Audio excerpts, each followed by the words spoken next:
तो बरायबाय तो गिबि गिबियाव नोंथांमोननो गोजोन मोनाबिलि आरो गोजोन हरनि गाहाम हामलायनायखौ बयनिसिमबो जासिहरनाय थाबाय आरो लोगोसेनो दिनै बे गोदान भिडिअ नोंथांमोनखौ बरायनानै आंनि गोसो गोरबोनिफ्राय खुलुमनाय सिबिनायखौ बयनिसिमबो जासिहरनाय थाबाय तो नोंथांमोना ससे भिडिअ आरो टाइटेल थाम्बनेल नायना मिथिखाबायानो जानो हागौ आं मानि सायाव बाथ्रा सावरायनो नागिरदों तो नोंथांमोना मिथिखागौ जोंहा बर'नि माने गिबि सारियाव जुदि बड' कमिटि होननो नागिरोब्ला जोङो रामसिं गेरलाखौबो सासे नुयो तो बिथांनि गुबै मुंखौ जों सुलुंनिफ्राय मिथिनाय बायदिब्ला पितां ब्रह्म ना मा होनदों तो जों बयबो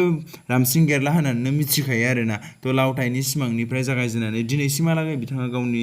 थानाय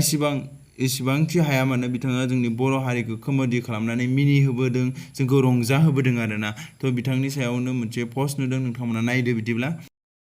4 जुलाइ 2022 दुखुनांथाव रादाब बर'नि फेस्ला एक्टर रामसिं गेरलाया बे बुहुमाव गैलिया होनना खोनानो मोन्दों लोगोफोर बिथांनि जिउमाया सोरगोआव आलो गोजोनै जायगा मोनथों बिथांनि थाखाय आरज गाबनो बयखौबो गुरैयै खावलायनाय जाबाय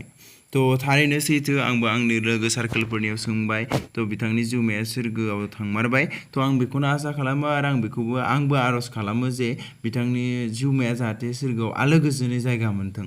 तो जाथायाथ' मा जामारदों एबा मा जानानै बिथांनि जिउमाया जोबलांखो जों बेखौ बुंनो हाया नाथाय साननैसो सिगां जोङो ससियेल मिडियानि गेजेराव नुनो मोन्दोंमोन जे माने माखासे एक्सिडेन्ट जादों एबा माबा मोनसे जादों तो बिदिब्ला जों गावनि खोथाखौनो खोनासंनि तो बिदिब्ला जोङो जायगायाव थांगोन बेबायदि होननानै गाव गथ'आ लांफादोंमोन आरोखि